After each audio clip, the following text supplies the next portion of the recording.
عزیزان گرامی قدر، حضور نبی کریم صلی اللہ علیہ وسلم نے اس میں جو ارشاد فرمایا ہے وہ بڑا سننے والا ہے۔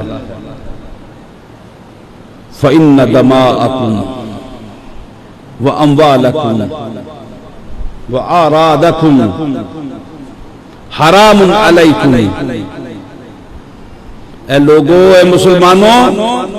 تم پر ایک دوسرے کا خون جو ہے وہ حرام ہے، تم پر حرام کر دیا گیا دوسرے کا مال، تم پر حرام کر دی گئی دوسرے کی عزتیں، کحرمتی یومکم ھذا، اسی طرح سے جیسے آج کے دن کی حرمت ہے۔ قربانی کر کے آئے ہیں، بکروں کے گردنوں پہ چھری پھیر کے آئے ہیں، اونٹ کو نہر کر کے آئے ہیں، بیل کو ذبح کر کے آئے ہیں، چھری پھیر کے آئے ہیں، تو آج کے دن کی حرمت کیسی ہے؟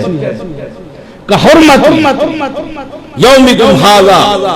فی بلدکم ھذا فی شہرکم ھذا، جس طرح سے یہ شہر حرمت والا ہے، جس طرح سے یہ مہینہ حرمت والا ہے، اے لوگوں، تم پر دوسروں کی عزتیں اسی طرح سے حرمت والی ہیں، تم پر دوسروں کے خون اسی طرح سے حرمت والے ہیں، تم پر دوسروں کا مال اسی طرح سے حرمت والا ہے۔ لا ترجعوا بعدی کفارا،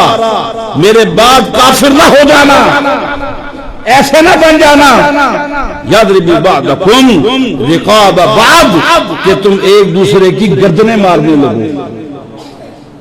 تم ایک دوسرے کی گردنوں پر چھری پھیرنے لگو، ایک دوسرے کی گردنیں مارنے لگو۔ ارے نہ اللہ تک بکرے کا گوشت جاتا ہے، نہ خون جاتا ہے، نہ پوست جاتی ہے، نہ مسجد میں دی ہوئی کھال اللہ تک جاتی ہے، نہ مسجد میں دی ہوئے پیسے اللہ تک جاتے ہیں، تمہارا تقویٰ اللہ تک پہنچتا ہے۔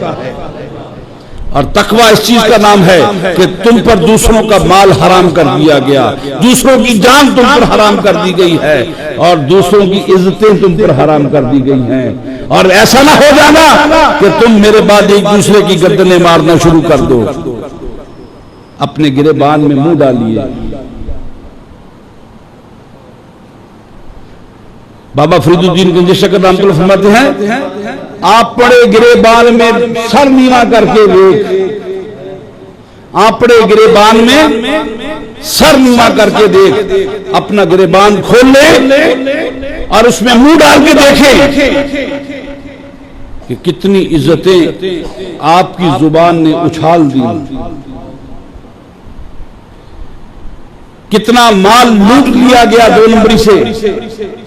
کتنی بجلی ہم نے چوری کی، کتنی گیس ہم نے چوری کی، کتنا سرکار کا مال چوری کیا، کیسے ہم اسے شیر مادر کی طرح پی گئے۔ سرکار نے تمہیں ایک عہدہ دیا، ایک عہدہ دیا، تمہیں پاورز ڈیلیگیٹ کی، پاورز تمہیں دی گئی، عطا کی گئی، تم نے ان قوتوں کا، اس طاقت کا ناجائز فائدہ اٹھایا، رشوت کی شکل میں، اقربا پروری کی شکل میں، رشوت ستانی کی صورت میں،